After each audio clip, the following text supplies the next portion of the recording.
Alright, so this is a bit of a different video, but I figured with the playoffs, I would do this.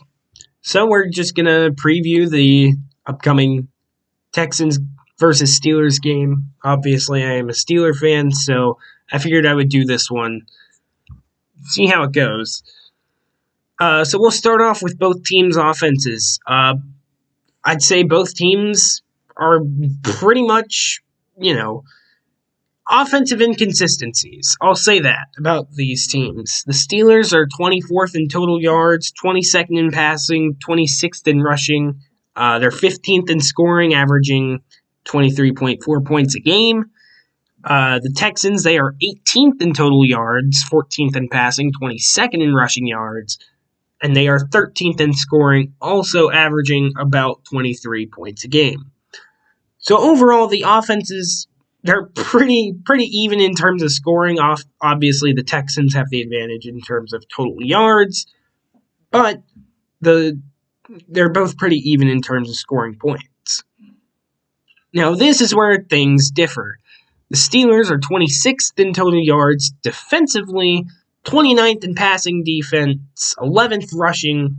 They are 17th in scoring defense. They're 6th in sacks with 48.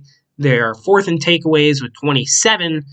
And as for the Texans, they are 1st in total yards defensively, 6th best passing defense, 2nd rushing, and they are the 2nd best scoring defense. So that's where things differ between these two teams. Steelers defense has really struggled at times this season. They cannot stop the pass. The Texans are very good defensively. They're tied for 7th in sacks at 47, so the Steelers have one more sack on them on the season. They are 2nd in takeaways with 29, only behind the Chicago Bears. And both teams have given up a total of 31 sacks, so they are even in that regard, if that's something you care about. In terms of special teams, the Steelers' average field position per drive is they start at around the 30, 31-yard line, whereas the Texans tend to start at the 33. So slight advantage goes to the Texans. Steelers on field goals this year, 27 to 32. That is 84.4%. They are 42 of 43 on extra points. Of course, that one miss coming in that Ravens game in Week 18. The Texans are 44 of 48, 91.7%, and then they are perfect, 28 of 28 on field goal or on extra points. So overall, I think this game is going to come down to turnovers and field position. I do expect this to be a very low-scoring game. I'm talking like a 17-13 type of game. And that is because the Steelers' defense, although they have struggled at times, they have proven the ability to stop teams in their tracks and turn the ball over. They are very opportunistic, as the stats would show. But that's been the problem with, say, Terrell Austin. His defense is always among the league's best in terms of takeaways, but the yardage and how they get gashed, it's not great. In terms of the offense, the two things that set these teams apart is the red zone offense. The Steelers are among the league's best in terms of red zone offense. The Texans are somewhere in the middle. So that's the main thing that you really got to take away from when looking at these two teams. Now, I don't just like looking at the stats when, reviewing games. I personally like looking at the individual players and the individual matchups. How is this position going to match up against this position, or however?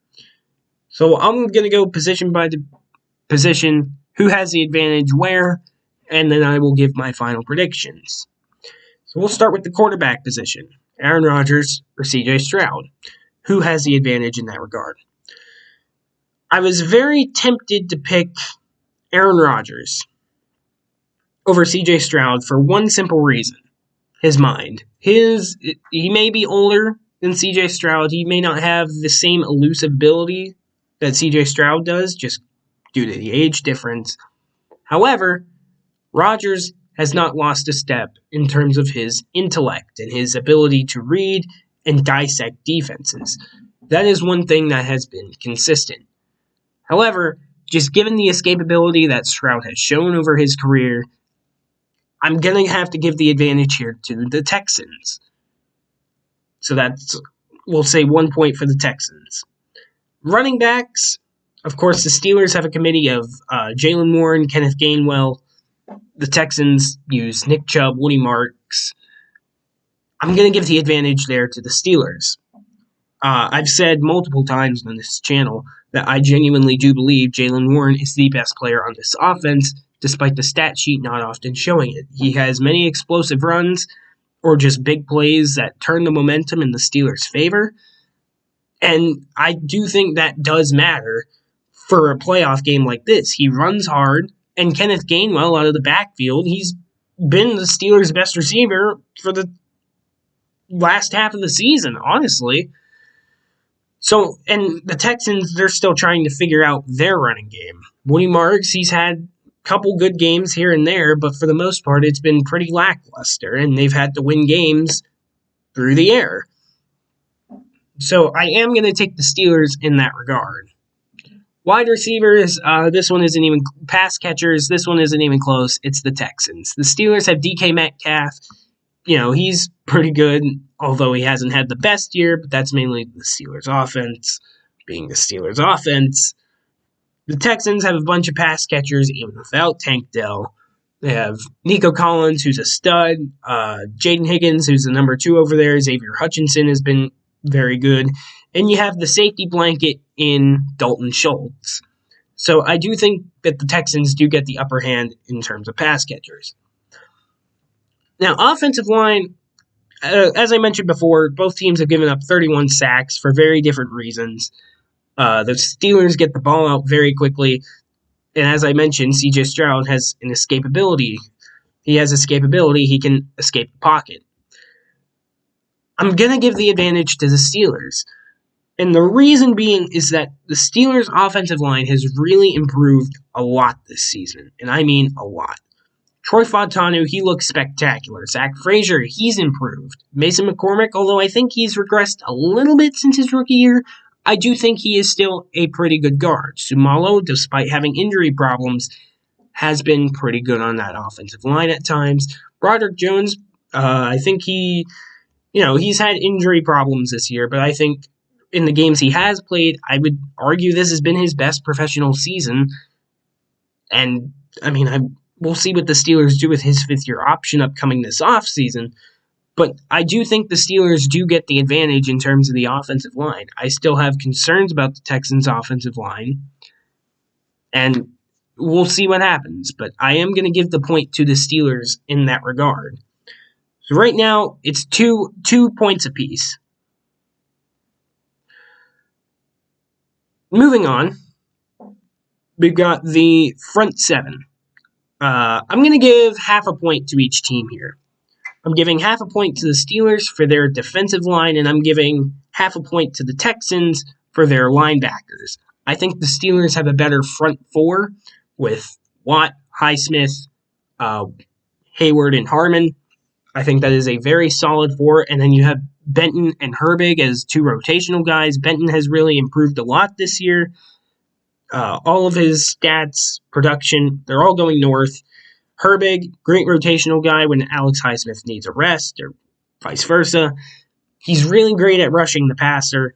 As for the Texans, you have guys like Danielle Hunter and Will Anderson, who I fear greatly in this matchup.